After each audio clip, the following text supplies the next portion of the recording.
তো ফ্রেন্ডস দেখো আমার মাম্মু কিন্তু সুজিটা মোটামুটি খেয়ে নিয়েছে, মানে যতটুকু খাওয়ার ওর কিন্তু পেট ভর্তি হয়ে গেছে, যতটুকু খেয়েছে। তো ও খাওয়ার পরে দেখো জানলা ধরে এখন খেলাধুলা করছে। তো হ্যালো বন্ধুরা, তোমরা সবাই কেমন আছো? আশা করি সবাই খুব ভালো আছো, আর আমি কিন্তু খুব ভালো আছি বন্ধুরা। আর আজকে সুজি রেসিপিটা তোমাদের সাথে শেয়ার করছি, আমি কেমনভাবে আমার মেয়েকে সুজি করে খাওয়াই, তো সেটাই আমি তোমাদের সাথে আজকে শেয়ার করছি। তো প্রথমেই কিন্তু কড়াইটা আমি দিয়ে দিয়েছি গ্যাসটা জ্বালিয়ে। তারপর ওর মধ্যে দেখো আমি বাটার দিয়ে দিচ্ছি, আমুল বাটার যেটা হয় আর কি দোকানে পাওয়া যায়। তো আমি আমুল বাটারটা দিয়ে দিলাম। আমি কিন্তু কখনো কখনো ঘিও ইউজ করি, বাট ঘি এখন দেখছি না, আমি বাটারটা ইউজ করছি। তো দুটো অল্টারনেট করেই আমি দিই, ঘি বাটার। আর ঘি বাটার দুটোতে প্রচণ্ড পরিমাণে ক্যালোরি প্রোটিন আছে, তো বাচ্চাদের ওজন বৃদ্ধির জন্য খুবই গুরুত্বপূর্ণ।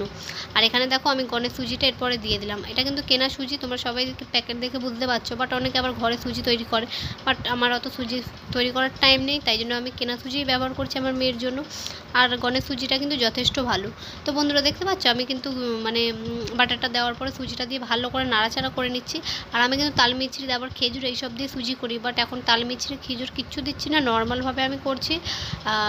দেখো আমি কিন্তু এবার সাদা যে মিছরি আছে, সাদা মিছরিটা আমি দিয়ে দেবো। তো তোমরা সাথে থাকো। দেখো বন্ধুরা, দেখো মিছরি আমি কিন্তু খুব একটা বেশি মিষ্টি দিই না, ঠিক আছে? একদম মিষ্টি দিই না, মোটামুটি যতটুকু মিষ্টির মানে পরিমাণ ততটুকু আমি দিই, যেটা খাওয়ার মতন আর কি। তো দেখতে পাচ্ছ মিছরিটা দেওয়ার পরে আমি কিন্তু জল দিয়ে দিচ্ছি। আর জলটা দেওয়ার পর ভালো করে আমি ফ্রেন্ডস দেখো আমি কিন্তু এখানে ভালোভাবে নাড়াচাড়া করে নিচ্ছি। এরপর কিন্তু আমি হালকা একটু সল্ট দেবো, কারণ একটু নুন দিলে বেশ ভালো লাগে খেতে, নুন মিষ্টি।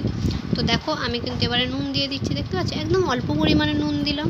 তো আপনারা চাইলে নাও দিতে পারেন, বাট আমার মেয়ের নুনটা দিলে একটু খায়, হালকা নুন দিলে টেস্টটা বেশ ভালো হয়, নুন মিষ্টি লাগে, বেশ ভালো লাগে।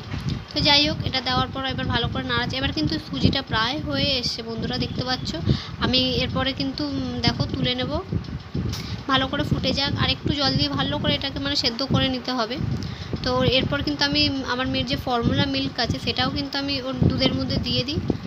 তো দেখো বন্ধুরা, দুধের এবার এটা হয়ে গেলে বাটিতে তুলে নিয়ে দুধ দিয়ে ভালো করে একটা নাড়াচাড়া করে আমার মেয়েকে খাইয়ে দিই।